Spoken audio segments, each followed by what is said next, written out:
Au Maroc, le festival du safran vient de s'achever. La culture de cette épice, l'une des plus chères du monde, est une tradition depuis plus de 500 ans dans le village de Talouine, dans le sud du pays.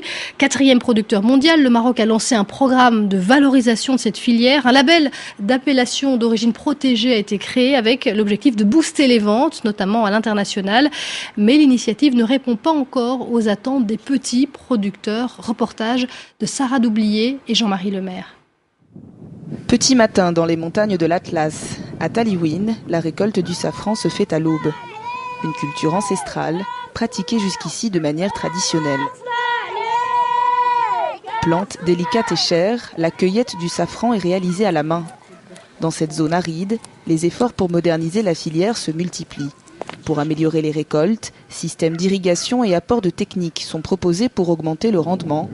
En retour, des normes d'hygiène sont requises lors de l'émondage, l'extraction du pistil. La production ainsi valorisée doit permettre de vendre mieux et plus cher pour théoriquement améliorer les conditions de vie. On a encore besoin de beaucoup de choses.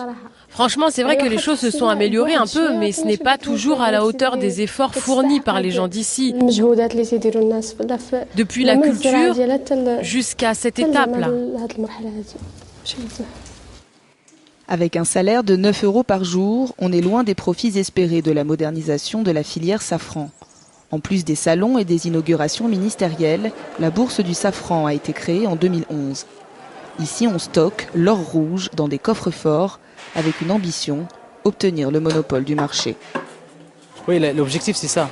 L'objectif c'est que toutes les coopératives soient regroupées autour d'Ar Zafran. Comme ça, la maison de safran va garder la marge pour les producteurs. Dans cette zone rurale, la culture du safran est l'un des seuls moyens de subsistance. Pourtant, difficile pour beaucoup de se retrouver dans les critères demandés par la bourse du safran.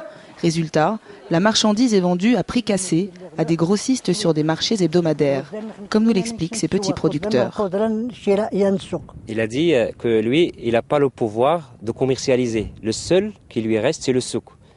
Alors il a dit qu'il n'a pas de relation pour vendre le safran à travers la maison de safran née de coopérative.